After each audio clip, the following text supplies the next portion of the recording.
avant tout, il faut prendre courage. Alléluia.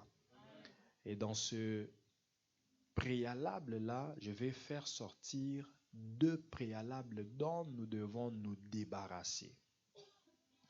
Le courage est ce préalable que nous devons acquérir. Mais en parlant du courage, je vais parler de 2 préalables dont nous devons nous débarrasser. Allons-y d'abord dans la définition du courage.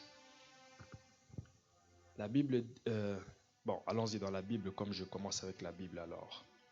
Allons-y dans la Bible, nous allons lire un texte qui parle du courage et qui a amené quelqu'un à vivre son progrès à sa manière seulement parce que cet homme a considéré le courage comme préalable pour vivre le progrès. Je suis dans le livre de Marc, chapitre 10, versets 46 à 50. La Bible dit: ils arrivèrent à Jéricho. Et lorsque Jésus en sortit avec ses disciples et une assez grande foule, le fils de Timée, Bartimée, mendiant aveugle, était assis au bord du chemin. Il entendit que c'était Jésus de Nazareth et il se mit à crier: Fils de David, Jésus, aie pitié de moi. Plusieurs le reprenaient pour le faire taire, mais il criait beaucoup plus fort: Fils de David, aie pitié de moi. Jésus s'arrêta et dit: appelez-le. Ils appelèrent l'aveugle en lui disant: prends courage, lève-toi, il t'appelle. L'aveugle jeta son manteau et se levant d'un bond, vint vers Jésus. Vint vers Jésus.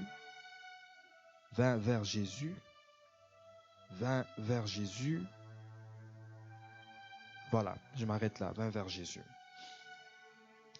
Prends courage, lève-toi, il t'appelle.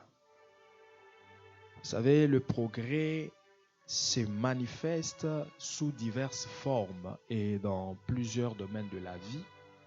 Il y en a qui ont besoin de progresser dans leur santé, vivre une évolution de la parfaite santé. Il y en a qui veulent aussi vivre le progrès dans leurs finances. Il y en a qui veulent vivre le progrès dans leur mariage. Ils veulent que les choses changent dans leur mariage. Ils veulent que la situation change dans les circonstances qu'ils sont en train de vivre. Chacun veut vivre le progrès, soit dans un domaine, soit dans plusieurs domaines de sa vie. Et cet homme avait une inquiétude terrible dans son cœur du fait qu'il était aveugle. Vous savez, quand vous naissez avec tous les sens, tout l'organisme qui fonctionne très bien, rendez grâce à Dieu. Rendez grâce à Dieu parce que ce que vous avez, il y en a qui le manquent.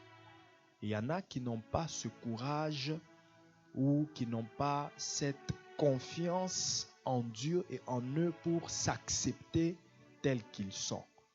Il y en a parfois qui se posent beaucoup de questions. Pourquoi est-ce que je suis né aveugle? Pourquoi est-ce que je suis né avec cette, entre parenthèses, malformation? Ce sont parfois des inquiétudes que les gens ont dans leur cœur sans que vous ne les sachiez. Ce n'est pas que quand vous avez tous les membres qui fonctionnent, vous êtes plus que les autres. Parce qu'il y en a aussi qui n'ont pas tous les membres, mais qui font des exploits plus que ceux qui ont les membres. C'est parce que seulement ils ont su faire confiance en Dieu, accepter ce que Dieu a permis dans leur vie. Oui, c'est arrivé, mais la vie continue. Avec les membres que j'ai, je vais chercher à progresser. Et c'est ce que Bartimée fait. Il n'a pas considéré qu'il était aveugle pour aller se cacher quelque part. Il était toujours au milieu de gens. Et comme solution temporaire à sa cécité, il a commencé à mendier. Il a commencé à demander de l'argent à ceux qui passaient pour leur dire: je pourrais bien travailler, Mais regardez la condition dans laquelle je suis. Ça ne me permet pas de travailler. Et il a commencé à demander de l'argent. Et les gens lui donnaient de l'argent. Et en étant au milieu des gens, il a entendu un jour que Jésus était en train de passer. Il a entendu parler de Jésus et il s'est dit, ce Jésus-là, le jour où je le verrai, je ne lui demanderai pas de l'argent, mais je lui demanderai de m'ouvrir les yeux, parce que s'il m'ouvre les yeux, je pourrai aussi aller travailler. C'était ça la soif, c'était ça le désir qui était dans le cœur de Bartimée. Et un jour, lorsque il était absent de son poste, là où il était tous les jours, et c'était à l'entrée de Jéricho. Un jour, Bartimée n'était pas là. Et Jésus est passé par là. Il est entré dans Jéricho. Quand Bartimée revient, on lui dit, ah, tu sais l'homme dont tu parles tous les jours. Tu dis que si tu les rencontres, tu demanderas qu'il te guérisse. Il vient de passer. Bartimée a regretté amèrement. Bartimée s'est découragé. Il a dit, comment est-ce que je désire tant le rencontrer? Mais aujourd'hui qu'il passe, moi je ne suis pas là. Bartimée pouvait se maudire de tous les maux. Bartimée pouvait prétendre que c'est fini pour lui. Mais comme Dieu est un Dieu de seconde chance, de seconde gloire, c'est un Dieu de la grâce, il n'a pas dit que c'était fini pour Bartimée. Je suis en train de te dire, si tu as manqué Dieu à la déclaration, tu peux le rencontrer pendant ce message. Si tu l'as manqué pendant l'adoration, tu peux le rencontrer pendant le moment des offrandes. Si tu l'as raté pendant le moment de la prédication, tu peux te rattraper pendant le moment des annonces. Parce que tout le culte fait Dieu, du début à la fin. Il est l'alpha, il est Emmanuel et il est Oméga. Et c'est là que, quand Jésus est en train de sortir de Jéricho, on dit à Bartimée, voilà l'homme que tu as raté à son entrée. Il est en train de sortir. Tu l'as manqué à l'entrée, mais tu peux le rattraper à sa sortie.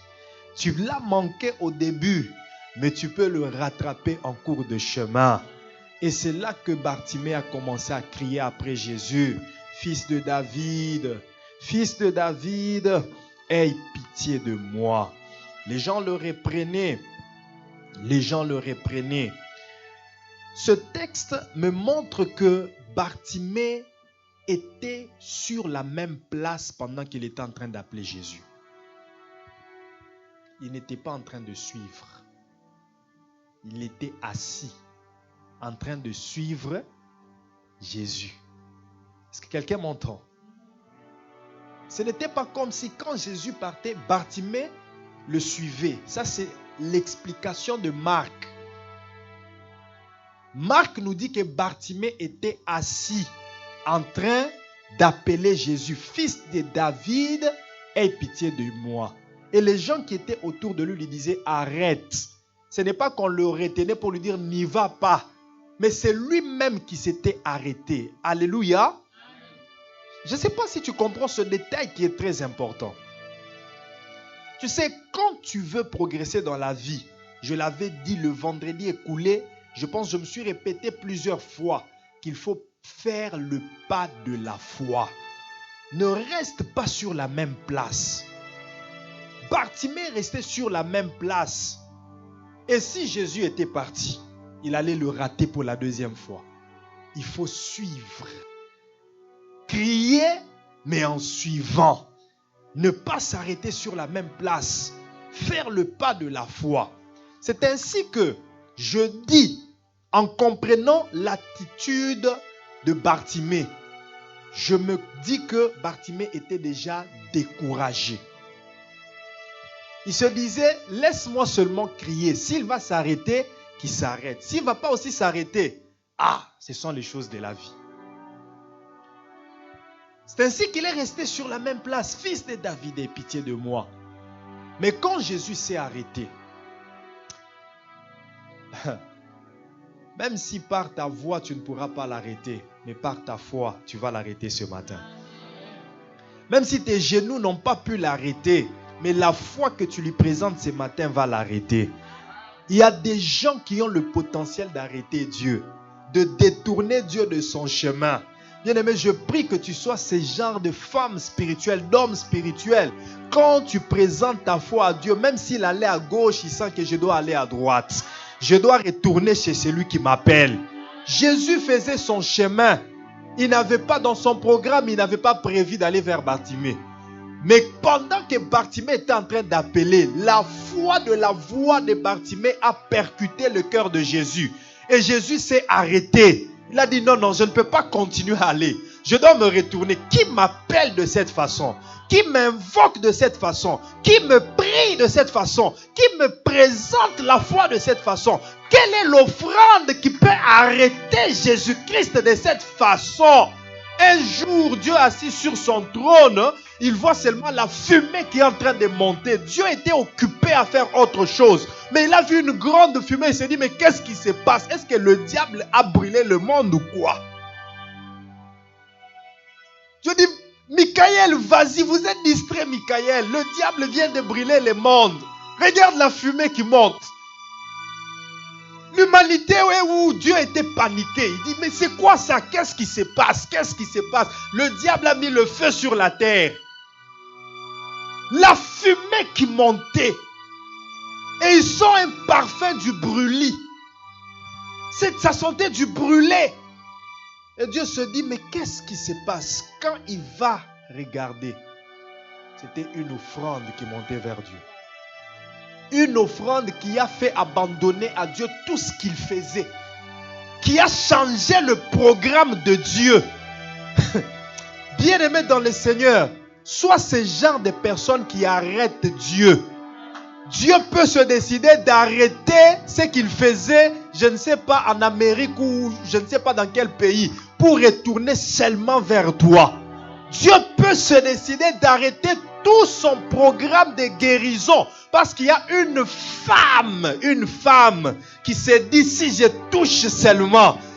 Pendant que cette femme allait toucher Jésus, Jésus n'avait pas de programme envers cette femme. Il était en train d'aller où? Il allait pour guérir les serviteurs du centenier. C'est ça le programme de Jésus. Ils étaient en train de partir et pendant qu'ils partaient, cette femme se dit, je dois l'arrêter. Bien-aimé, dis avec moi, je dois arrêter Jésus ce matin. Dis avec moi, je dois arrêter Jésus ce matin.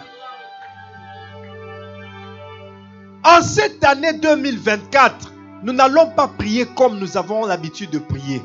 Nous allons prier d'une manière à arrêter Jésus.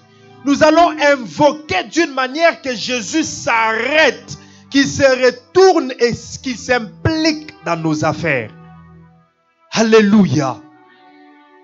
Et Jésus, quand il s'arrête, il demande qu'on puisse appeler Bartimée. Mais comme il était toujours assis, on lui dit, bien-aimé, prends courage. Il t'appelle. Tu veux le progrès? Prends courage, il t'appelle. Tu veux la guérison? Tu voulais évoluer dans ta santé. Tu voulais ce progrès, ce changement. Alors prends courage, lève-toi. Parce qu'il était assis. S'il n'était pas assis, on n'allait pas dire lève-toi. Prends courage, lève-toi. Il t'appelle. Et le verset 51, la Bible dit, il se leva, non, toujours verset 50. L'aveugle jeta son manteau. Il se débarrassa du découragement. Il se débarrassa de l'incrédulité. Il se débarrassa de la peur. Le manteau symbolisait tout ce qui était négatif et pessimiste dans Bartimée. Il se débarrassa de cela et se levant d'un bond, il avança vers Jésus. Alléluia. Prends courage, lève-toi et progresse. Je répète, prends courage, lève-toi, va de progrès en progrès. Je le dis encore, prends courage, lève-toi, va de progrès en progrès. Bien-aimé, le courage, c'est quoi? C'est cette force morale. C'est le fait d'agir malgré les difficultés. C'est ça le courage. Le fait d'agir malgré les difficultés, c'est l'énergie dans l'action. L'énergie, la force qu'on applique dans l'action, qui nous fait poser l'action. C'est le contraire de la paresse, le courage. Voilà pourquoi, en parlant du courage ce matin, comme préalable, le préalable que nous devons acquérir, je vais aussi parler de la paresse comme préalable dont nous devons nous débarrasser. Parce que la paresse, c'est le contraire du courage. Et le courage, c'est quoi encore? C'est le fait de ne pas avoir peur. C'est la force devant le danger ou la souffrance. La force que nous expérimentons, que nous manifestons devant le danger. Le courage. Le fait de ne pas avoir peur. Le contraire de la lâcheté. Le contraire de la peur. Le courage. C'est ainsi que le deuxième préalable dont nous devons nous débarrasser, c'est la peur. Le premier dont nous devons nous débarrasser, c'est la paresse, qui est aussi le contraire du courage. Le deuxième dont nous devons nous débarrasser, c'est la peur, qui est aussi le contraire du courage. Bien-aimé, la paresse, c'est quoi? La paresse, c'est le goût pour l'oisiveté. Avoir du goût à l'oisiveté. Aimer l'oisiveté. La paresse, c'est le comportement d'une personne qui évite l'effort. Il évite de faire toutes sortes d'efforts à accomplir les objectifs. La paresse, c'est la lenteur anormale à fonctionner, à réagir.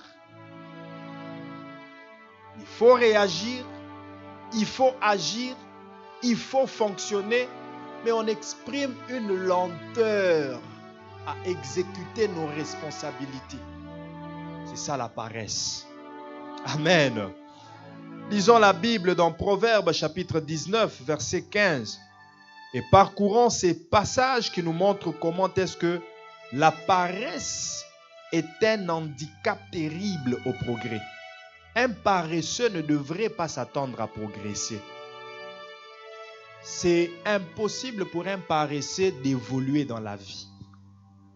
Proverbe 19, verset 15, la Bible dit: la paresse fait tomber dans l'assoupissement et l'âme nonchalante éprouve la faim. On va me lire ça dans toutes les versions possibles qui parlent bien. La paresse fait tomber dans l'assoupissement.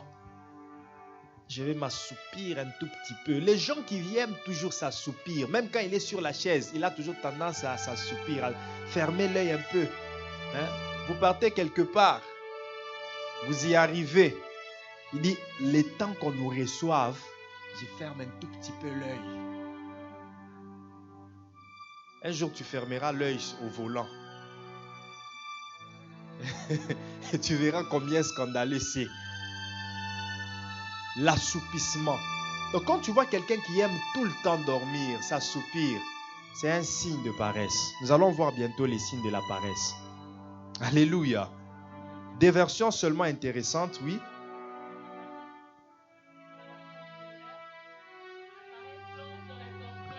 Ta place pour la lecture, c'est ici afin de changer des micros, si jamais un micro ne fonctionne pas.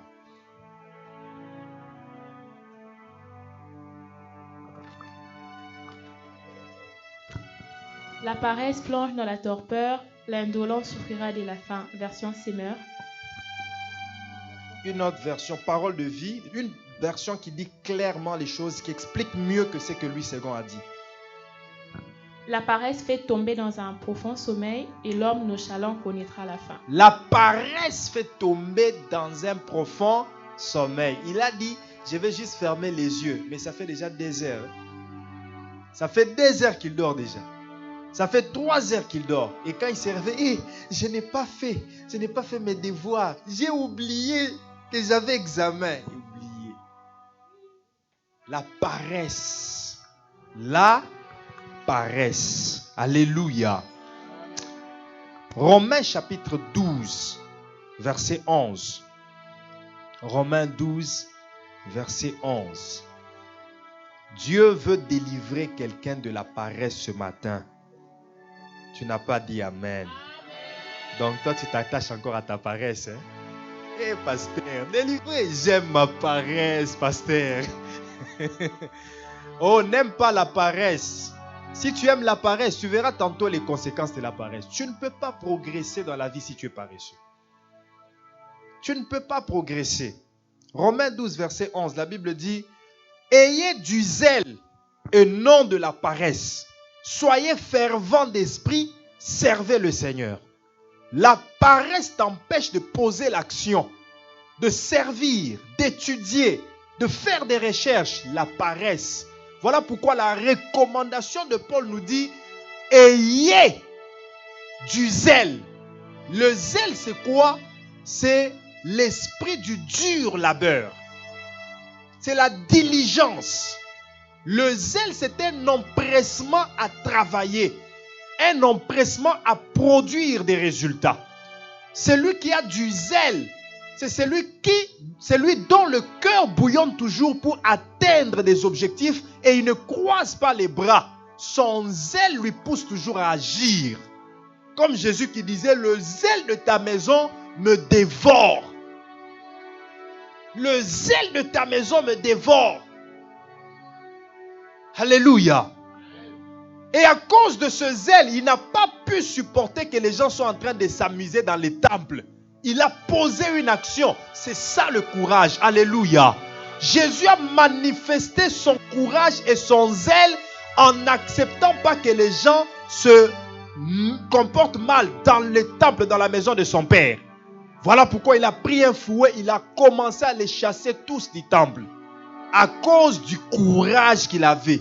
Mais s'il était un paresseux, ils allaient les laisser. Il allait entrer dans les mêmes jeux qu'eux. Ayez du zèle et non de la paresse. Fortifiez-vous et servez le Seigneur. Parole de vie.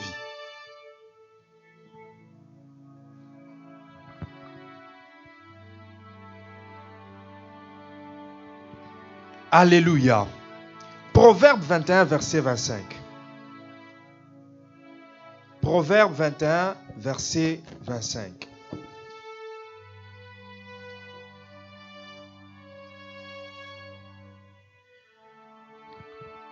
Les désirs du paresseux le tuent parce que ses mains refusent de travailler.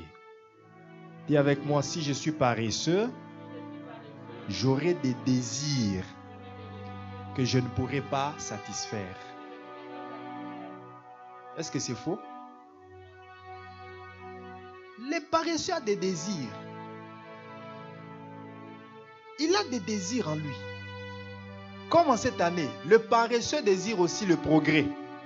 Quand on fait des déclarations sur le progrès, il déclare très fort même: du progrès en progrès cette année 2024.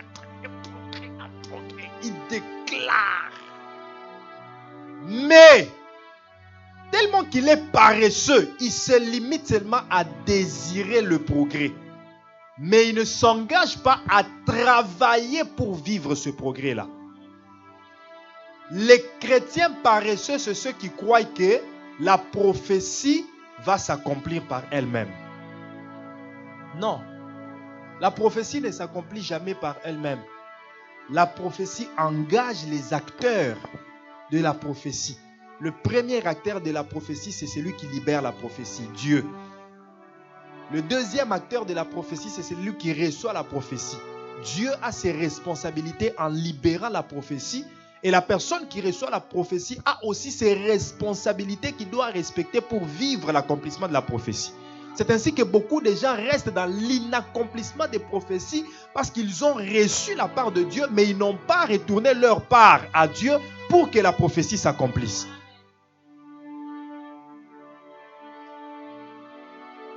Nous avons des désirs, mais nous ne les voyons pas s'accomplir à cause de la paresse. Les paresseux aimeraient aussi rouler carrosse, acheter la Seltos 2024. Il aimerait aussi acheter des maisons. Cette année 2024, je dois acheter des maisons. Mais qu'est-ce que tu fais pour acheter des maisons? Qu'est-ce que tu fais? Qu'est-ce que tu fais?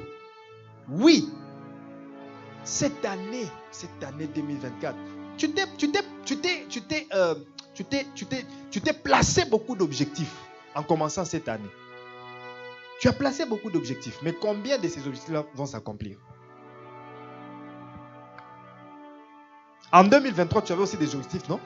Ici, c'est les attentes de 2023. Si je les ouvre là pour les lire, je verrai des choses. Mais combien se sont accomplis? Est-ce que c'est la faute de Dieu? C'est la faute à Satan? Parce que c'est la facilité que nous avons à accuser Satan. C'est-à-dire que moi, Satan m'a combattu. Oh! Avec tout l'esprit de Dieu que tu as, la puissance et la force qu'il y a en toi, là, Satan te combat et puis bloque tes projets. C'est impossible, non? Le diable il n'est pas la puissance pour t'arrêter. D'ailleurs, ce n'est pas toi qui l'arrête, c'est Dieu. Parce que ce sont les projets de Dieu qui s'accomplissent dans ta vie. Donc, vous voulez me dire que le diable a la puissance pour arrêter les projets de Dieu dans vos vies? C'est impossible. La plupart des temps, ce n'est ni la faute de Dieu, ni la faute du diable. C'est notre paresse. Parce que nous ne voulons pas considérer les voies de Dieu, appliquer les principes de Dieu, être à la bonne place, faire ce qu'il faut faire au bon moment. À cause de la paresse. La paresse. Proverbe 19, verset 4.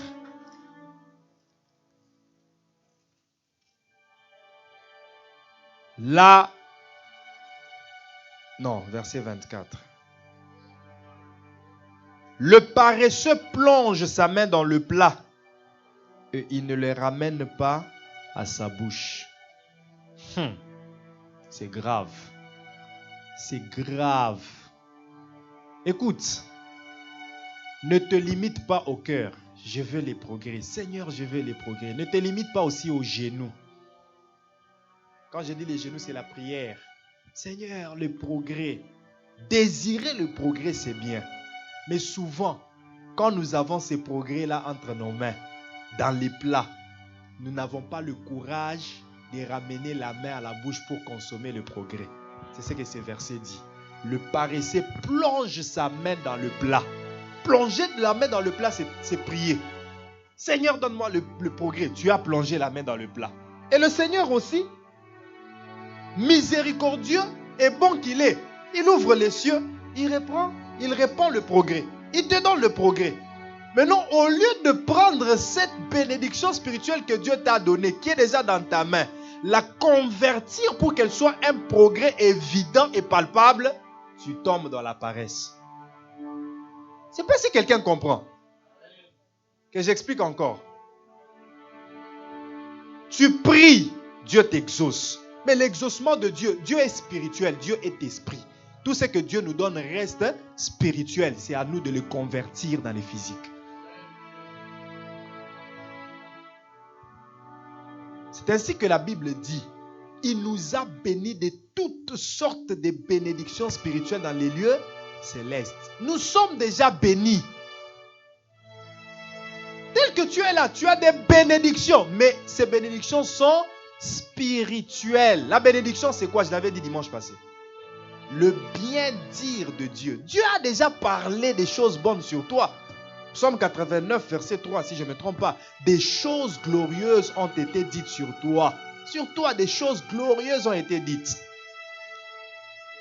Maintenant, à qui de convertir ces choses en physique? C'est à toi. Par quoi? Non. Par le travail. Par le travail. Alléluia. La phase de la prière, c'est ça qu'on a parlé. Mettre la main dans le plat. Prier. Et quand tu pries, Dieu fait quoi? il exauce. Tu as ton exaucement, mais qui est spirituel. Il faut travailler. Mais oui.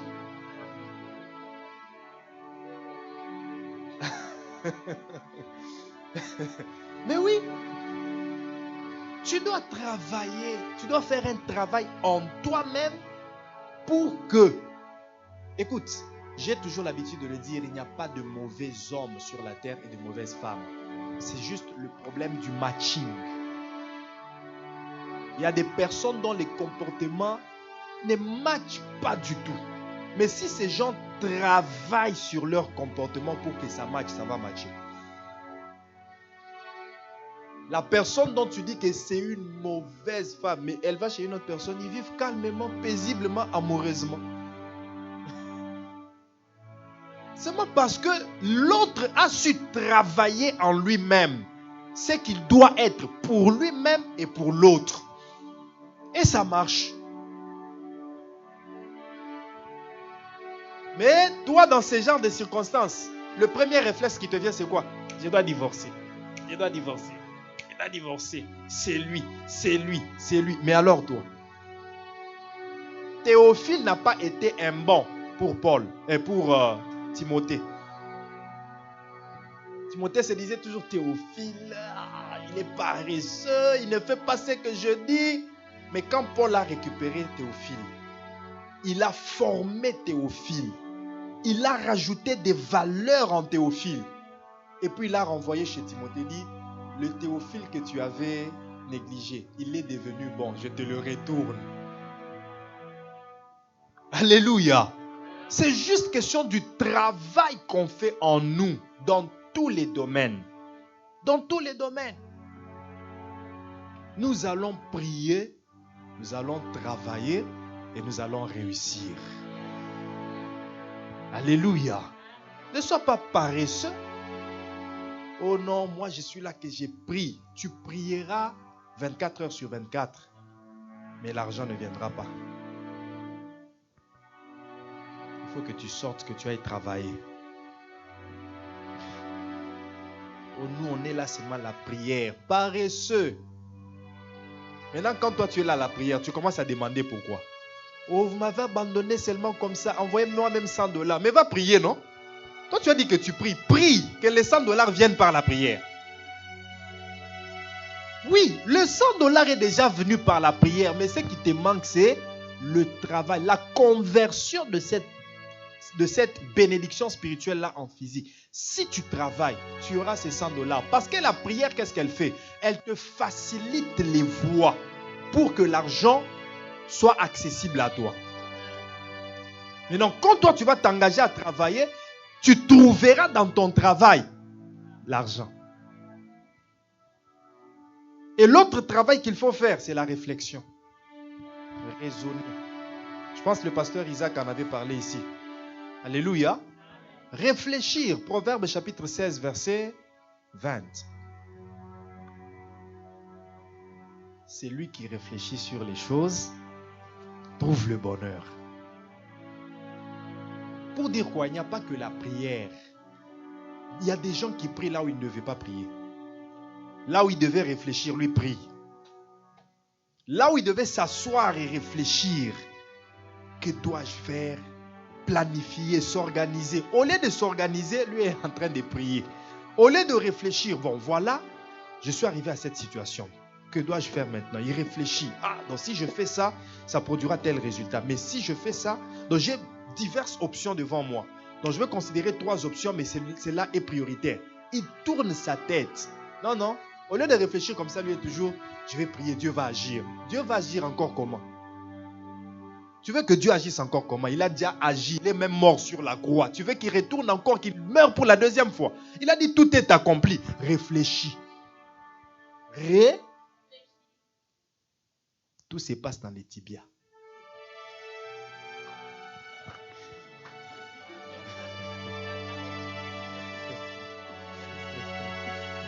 Alléluia.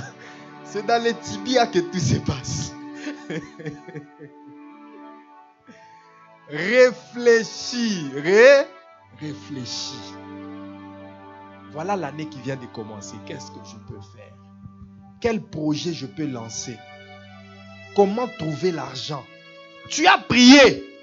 Dieu a répandu l'intelligence. La bénédiction est venue sous forme d'intelligence, sous forme de sagesse.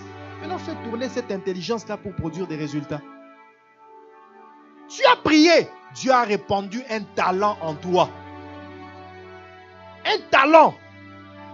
Maintenant, réfléchis comment faire produire, faire évoluer ces talents pour qu'ils soient productifs.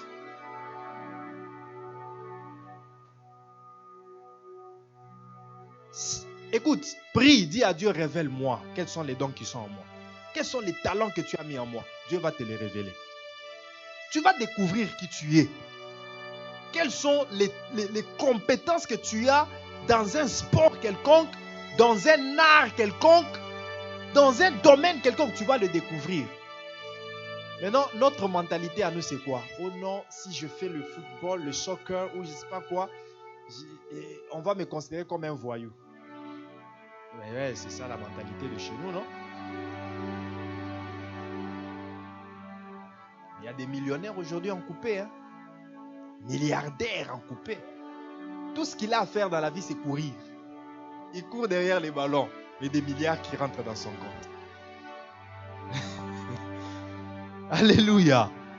Alléluia. En fait, l'école est bonne. Parce que nous recevons l'instruction dans l'école. Mais l'école, excusez-moi de le dire comme ça, c'est vrai. L'école nous forme à aller travailler pour les autres, pour les entreprises. L'école ne nous forme pas à entreprendre. Quand tu as fini à l'école, apprends maintenant à entreprendre toi-même. Ce n'est pas ça qu'on va t'apprendre là-bas. Là-bas, on met un système en toi pour que tu sois la machine de production des entreprises. C'est-à-dire que tu travailles pour les autres. C'est ainsi que tu travailles. Toi, tu reçois, je ne sais pas, $30 par heure. Disons ça comme ça. Même si il y en a qui freinent 12 par heure. Mais disons là d'abord $30 par heure. Mais quand toi tu fais $30 par heure, le propriétaire de l'entreprise fait combien? Mais tout ce qu'il fait là, il le fait avec l'énergie de qui? L'intelligence de qui? Tu as été formé pour être la machine de production de l'autre.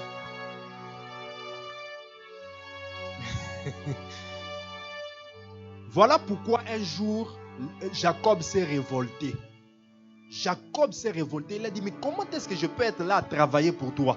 Depuis que je suis entré dans ta maison avec mes compétences, la grâce de Dieu qui est sur moi, la connaissance, tout ce que j'ai, ta maison a commencé à évoluer. Mais moi, je ne gagne rien. Et il s'est dit, aujourd'hui, je dois aller travailler pour moi, pour ma maison. C'est ce que Jacob a dit à son beau-père Laban. Quoi qu'on lui donnait un salaire, mais c'était insignifiant pour lui. On te donne un salaire, tu ne fais que payer des factures, Tu te retrouves avec rien. Et tu es là, tu es content, j'ai un travail. Je travaille. Ah! Il est voilà avec les badges, je travaille. Ah! Il est fier de ça. Tu dois avoir honte. Tu dois avoir honte.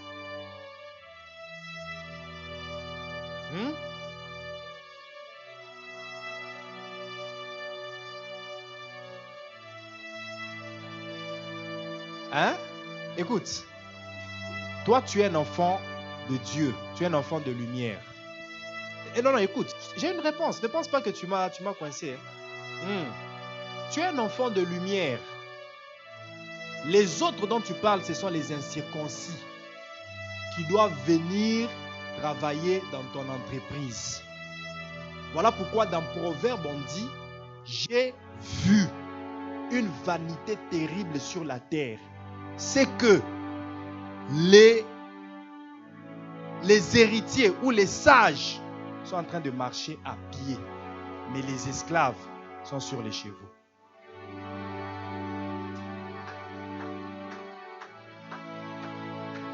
Les enfants du royaume sont là en train de travailler pour les incirconcis, pendant que ce sont les incirconcis qui devaient travailler chez toi.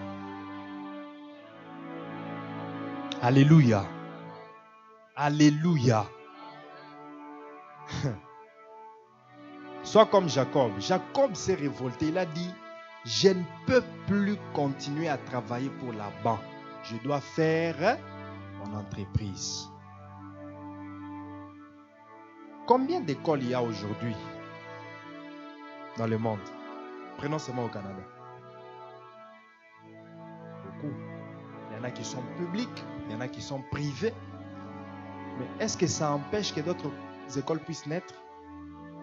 Les gens continuent à naître, n'est-ce pas? Les enfants naissent, les enfants grandissent. Il y a l'immigration qui rajoute aussi des gens. On a toujours besoin. Les gens ont toujours besoin d'étudier. Alors, si d'autres écoles naissent, c'est quoi le problème?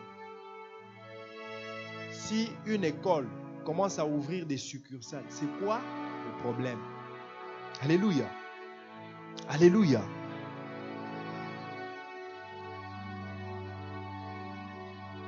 Et même si tout le monde ouvrait les entreprises, tout le monde ne les ouvrirait pas dans le même domaine. Tout le monde ne les ouvrirait pas dans le même domaine. L'entreprise X aura besoin des services de l'entreprise Y. Alléluia. Moi, je fais mon imprimerie. Toi, tu fais la papeterie. Tu vends les papiers et autres. Moi, j'imprime. Je viendrai acheter les papiers chez toi.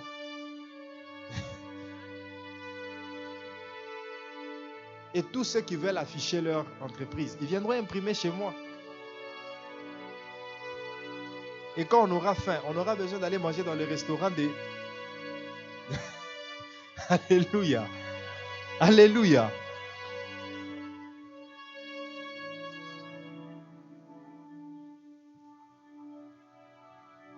Et pour les gens qui sont révélés, il y a toujours des idées qui ne sont jamais passées par la tête d'une personne. Une entreprise qui n'existe nulle part dans le monde et que lui commence. Il y en a encore beaucoup qui n'existent pas encore. Si on retourne 10 ans passés, il n'y avait pas Facebook. Ça date déjà de combien?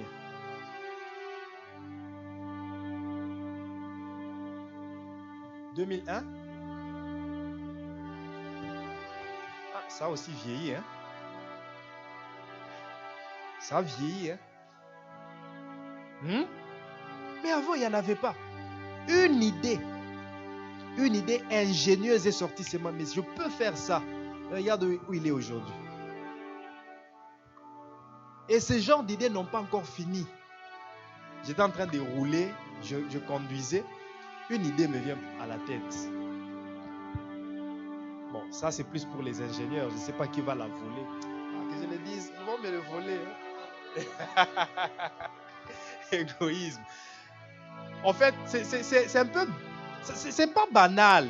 Mais je me disais à moi-même pendant que je conduisais, bientôt là, dans nos rétroviseurs, on aura la possibilité de zoomer dans un rétroviseur. Tu as un rétroviseur, mais comment on parle, tactile. Donc, tu zoomes comme ça et tu peux voir toutes les autos qui sont en arrière. Tu zoomes pour voir qu'est-ce qui se passe en arrière. Tu dézoomes pour voir jusque... C'était juste une idée qui me... Moi, je ne suis pas dans l'ingénierie de ça, mais c'était juste une idée qui m'est venue. Vous voyez qu'il y a des choses qui ne sont pas encore faites.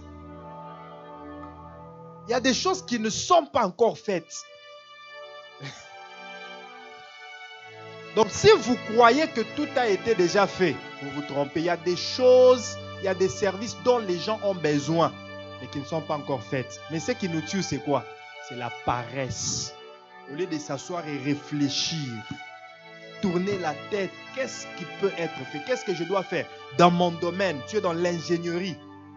Considère ce que les autres ont déjà fait, mais va à créer ce qui n'est pas encore fait. L'écriture de Braille a été créée pour résoudre un problème de codes pour les malvoyants. Les codes militaires. Mais ça a été mal fait. Il y a une personne qui est venue, qui était aussi malvoyant, qui s'est dit, il peut améliorer cette écriture-là, et ils ont rendu ça public. Ils ont rendu ça officiel pour aider tous les malvoyants. C'est quelque chose qui n'existait pas avant. À la création, il n'y en avait pas. Mais c'est venu avec le temps. Et il y a beaucoup de choses aujourd'hui. Il y a beaucoup de choses que les gens souffrent. Il veut accéder à ceci, mais il a un handicap qui ne lui permet pas. Personne n'a encore réfléchi à mettre cela en place. Imagine-toi que l'idée vienne de toi. Et tu mondialises cela. Mais vraiment, je serais heureux d'être ton pasteur. Je parlerai de toi partout. Tu vois, c'est le CEO de cette entreprise, c'est mon fils dans la foi. C'est mon fils dans la foi. Qu'est-ce que ça fait la joie? Alléluia. C'est possible, c'est faisable. C'est possible, c'est faisable. Proverbe chapitre 20, nous sommes en train de parler de la paresse. Proverbe 20, verset 4. À cause du froid, le paresseux ne laboure pas. À la moisson, il voudrait récolter, mais il n'y a rien. Mais ça, voilà. Lis toi-même. Lis toi-même. À cause du froid. Lis, c'est ça. Le paresseux ne laboure pas à cause du froid. C'est l'hiver. Il veut dormir. Il se met il se couvre. Mais en décembre, il voudra vivre le progrès. Mais il n'y a plus de progrès pour lui. Oh, les progrès, les progrès. Au lieu de travailler, non. Le froid. On est en hiver. Je ne sais pas qu'est-ce qui se passe en hiver. On se sent toujours fatigué. C'est la paresse. Ce n'est pas que parce que c'est en hiver. Même en été, tu diras aussi la même chose. C'est ça ton langage. Tu accuses seulement. En été, ça sera, il fait très chaud. Tu accuses seulement les saisons pour rien. Mais en réalité, c'est juste la paresse. La flemme. Il y en a d'autres pour se couvrir de la paresse, pour que ça ne sente pas qu'il est paresseux. Dit, je sens la flemme. Même si tu dis flemme, tu es paresseux. C'est pas parce que tu dis flemme que ça va sonner bien. Flemme aussi, c'est du négatif. Je sens la flemme. Paresseux. Proverbe 13, verset 4. C'est bizarre que je suis encore au premier point. L'âme du paresseux... on a déjà lu ça? Non. L'âme du paresseux a des désirs qu'il ne peut satisfaire. Mais l'âme des hommes diligents sera rassasiée. Quels sont les signes de la paresse? Quels sont les signes qui peuvent attester que quelqu'un est paresseux? Premièrement, c'est le manque d'organisation. Le paresseux n'est pas organisé. Le paresseux ne planifie pas. Comme je le disais tantôt, il ne s'assied pas pour réfléchir, pour planifier. Mettre chaque chose à sa place. Mettre toutes les responsabilités les tâches qu'il doit résoudre, les structurer, les prioriser. Qu'est-ce qui doit venir avant? Qu'est-ce qui va venir? Je dois commencer. Donc un paresseux, il embrasse tout d'une manière désorganisée et c'est ce qui amène aussi à l'échec. Il met la charrue devant les bœufs. Et puis il se rend compte qu'il est dans les problèmes. Il dit, j'aurais dû commencer avec l'autre. C'est lui qui réfléchit sur les choses, trouve le bonheur. Alléluia. Le manque d'organisation. Entre dans la maison d'un paresseux. Tu trouveras qu'il y a de la saleté. Il y a un désordre. Les choses ne sont pas sur les bonnes places. Le manque d'organisation, ça prouve seulement qu'il est paresseux. Entre dans sa chambre, tu sentiras qu'il y a ici la paresse. Le manque d'organisation. Un paresseux n'a pas d'agenda. Il n'a pas un carnet où il écrit ses projets, où il écrit ses planifications. Il n'a pas d'agenda. Et s'il n'y avait pas de téléphone intelligent, il n'aurait même pas de calendrier. S'il a un calendrier, c'est parce qu'il a un téléphone intelligent. Quand il veut des dates, c'est ça. Un paresseux, tu ne le verras jamais avec une montre parce qu'il n'a pas la notion du temps.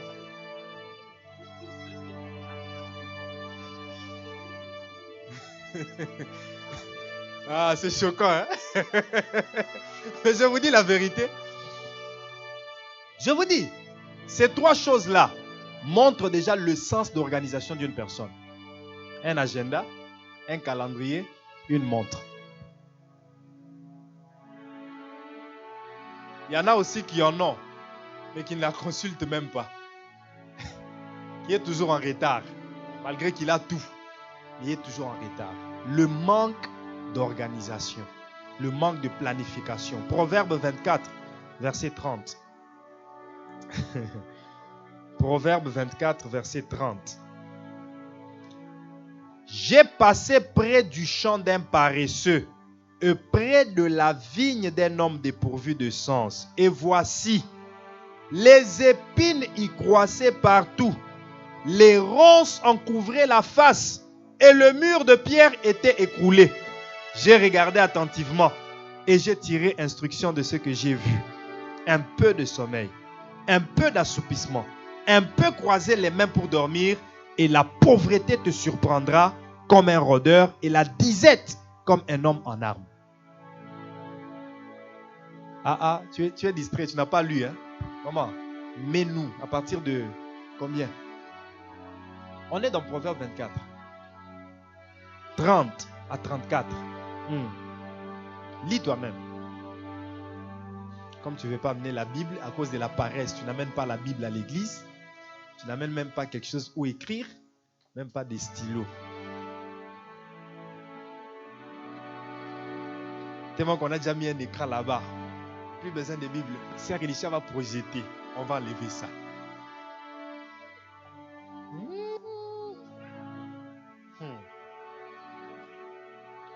J'ai passé près du champ d'un paresseux et près de la vigne d'un homme dépourvu de sens. Et voici, les épines y croissaient. Comme je le disais, dans la maison d'un homme paresseux, tu trouveras des épines. Il y a de la saleté partout, les murs sont tachés, les assiettes sont à gauche, à droite, les vêtements sont ça et là, la poussière, le manque d'organisation.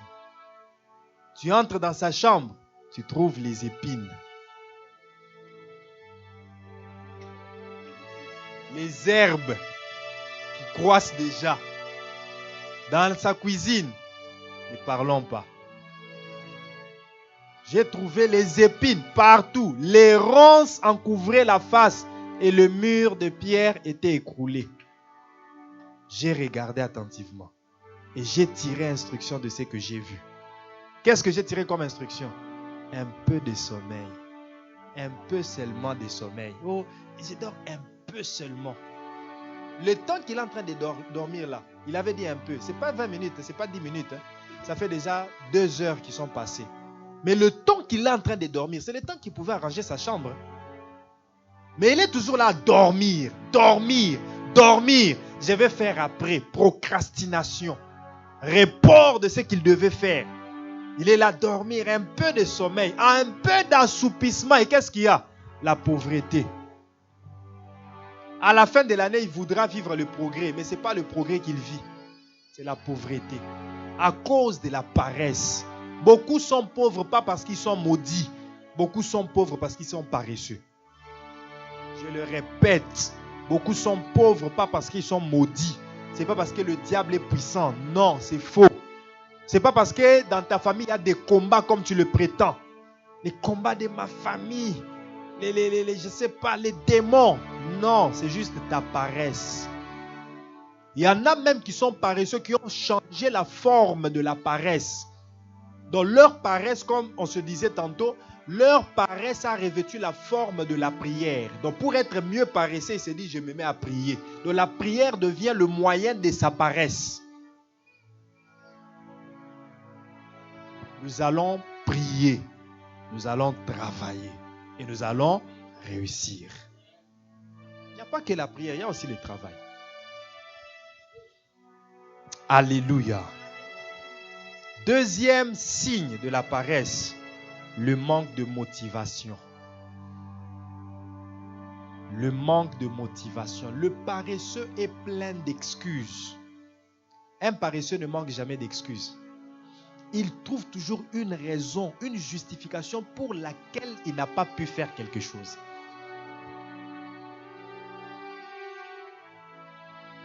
Est-ce que Dieu parle à quelqu'un ce matin? Un paresseux, il ne manque jamais d'excuses. Il est expert en excuses. Une femme paresseuse, pourquoi tu n'as pas préparé? Mais le sel, non, j'avais oublié que le sel n'est pas dans la maison.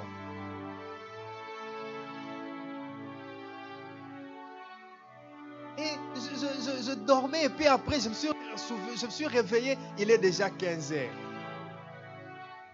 Un paresseux ne manque jamais d'excuses. Un homme paresseux, il a toujours des justifications à donner. Quand une personne est paresseuse, vous allez voir, il n'a pas de motivation à faire ses responsabilités. Il devait normalement faire quelque chose. Tu l'as laissé, tu lui dis, nettoie la maison. Quand tu reviens, tu vas trouver qu'il n'a rien fait.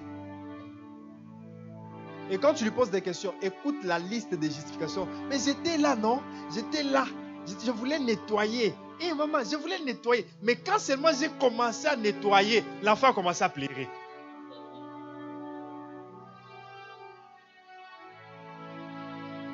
C'est quoi les rapports entre nettoyer et l'enfant a commencé à pleurer? Donc, depuis que tu es resté là, l'enfant ne faisait que pleurer. Tout ça, c'est seulement là. La paresse. Oui, qui se manifeste par ceci-là, le manque de motivation. Tu n'as pas la motivation à faire ce que tu dois faire. Proverbe 22, verset 13. Proverbe 22, verset 13. Le paresseux dit, il y a un lion dehors. Je serai tué dans les rues. Donc, au lieu d'aller travailler, il dit non, il y a un lion dehors. Si je sors, le lion va me manger. Ah, le lion est venu d'où? Hein? Donc tous les gens qui sortent dehors là, ils sont mangés par les lions. Voyez un peu les excuses des paresseux. Les paresseux ont des excuses banales. Hein? Tu regardes l'excuse qu'ils te donnent.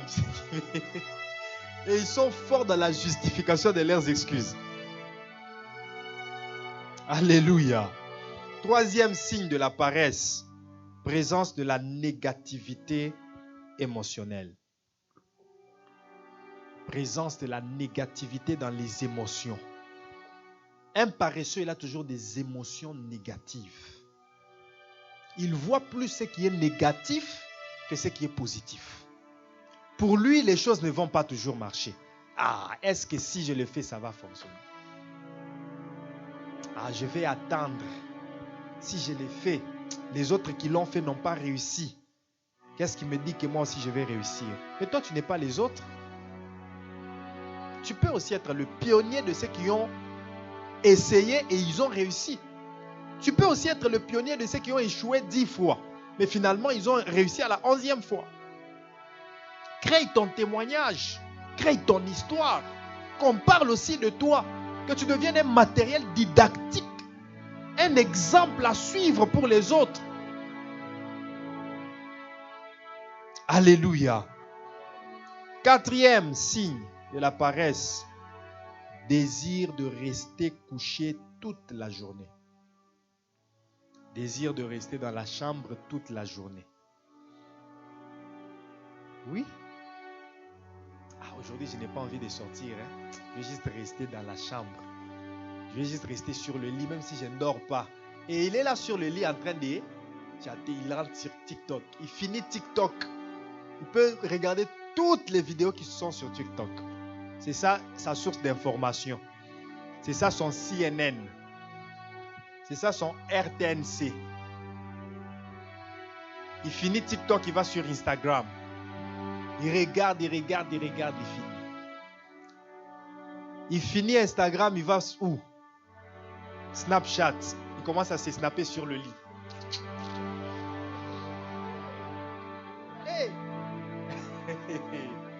Il finit sur Snapchat, il va où? Hein? Facebook. Il va sur... Non, non. Les paresseux ne vont pas souvent sur Twitter. Les paresseux ne sont pas souvent sur Twitter. C'est rare de voir un paresseux sur Twitter. Alléluia.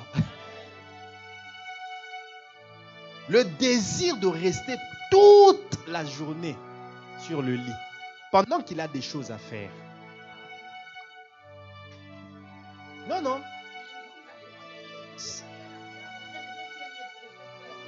On ne peut jamais manquer rien à faire. Écoutez-moi.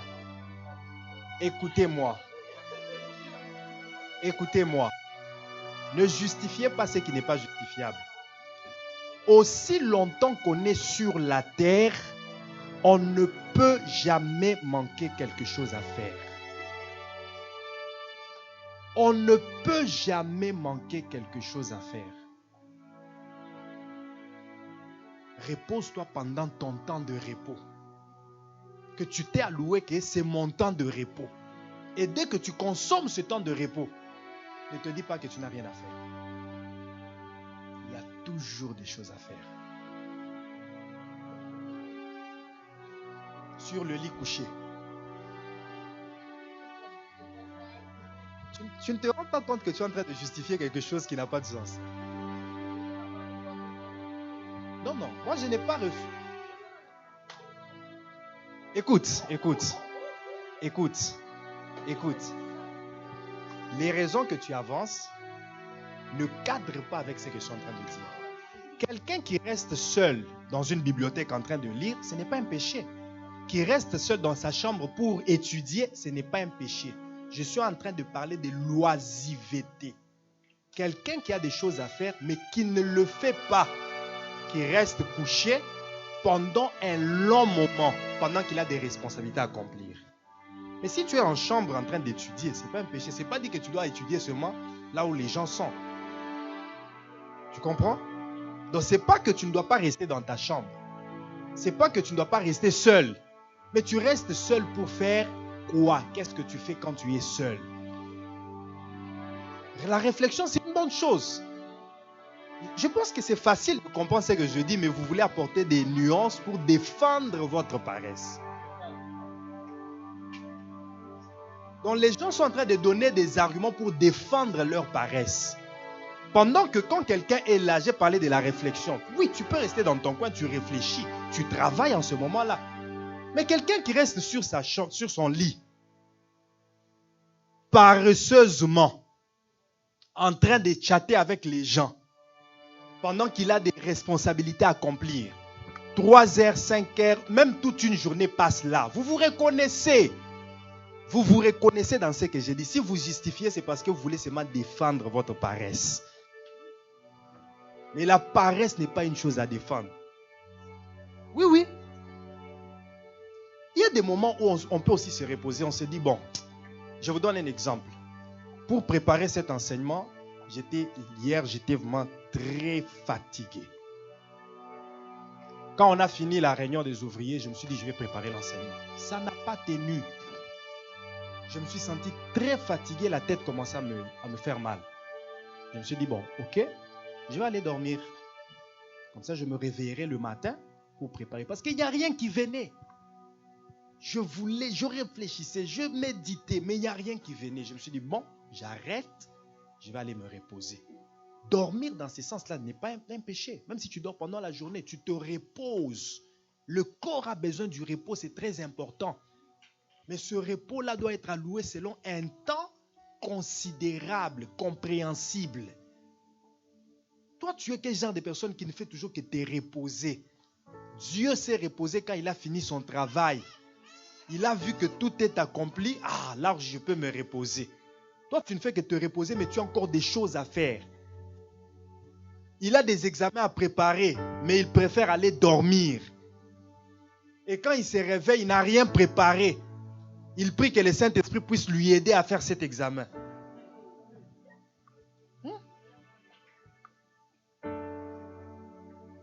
Et quand je me suis réveillé le matin, évidemment, Ça coulait facilement. J'avais besoin de ce repos-là. Je me suis endormi de 20... C'était quelle heure? 23 heures? Non. On a fini à quelle heure? 23 heures. Je suis resté un tout petit peu. Non, c'était à 0h30 que j'ai dormi. Parce que quand j'ai essayé, j'ai travaillé un tout petit peu, j'ai essayé de faire l'enseignement, ça ne marchait pas. 0h30, je me suis endormi. J'ai mis mon réveil pour me réveiller à 4h, ça n'a pas tenu. Je me sentais fatigué, je devais me reposer. Et c'est vers 6h30 que je me suis levé, que j'ai commencé à préparer. Et là, ça a commencé à couler. Parfois, nous avons besoin de ce repos pour continuer à travailler. Mais les gens qui ont des tâches, qui accumulent des tâches, dans sa paresse, comme je le disais, sa maison est sale, il a des devoirs à faire, il a des projets qu'il peut réfléchir et réaliser, mais il se donne tout son temps à dormir. Passer toute la journée à dormir.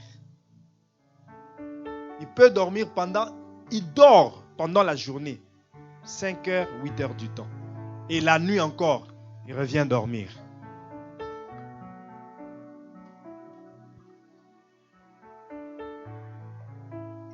Et ce n'est même pas une fois, que non, ça se fait rarement. C'est régulièrement, c'est ça sa vie. C'est ça la vie qu'il a. Il passe beaucoup plus de temps à dormir qu'à travailler. Donc si tu calcules dans le pourcentage, 75% de sa vie se passe à dormir. C'est de ça que je parle. 75% de sa vie, si tu le rends visite chez lui, tu arrives, il est où? Il est en train de dormir. Oh.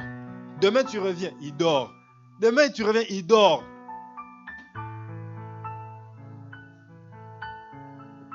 Et pendant qu'il est en train de dormir, il y a des choses qu'il devait faire. Il a des choses à faire. Il y a des responsabilités à accomplir. Mais il choisit plutôt le sommeil.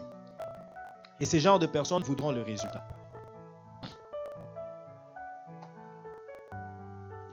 Toujours les désirs dans les cœurs. Cette année, vraiment, ça fait 7 ans que je suis au Canada. Comment ça se fait que je ne parle pas anglais? Avec le sommeil là. Avec ce sommeil là.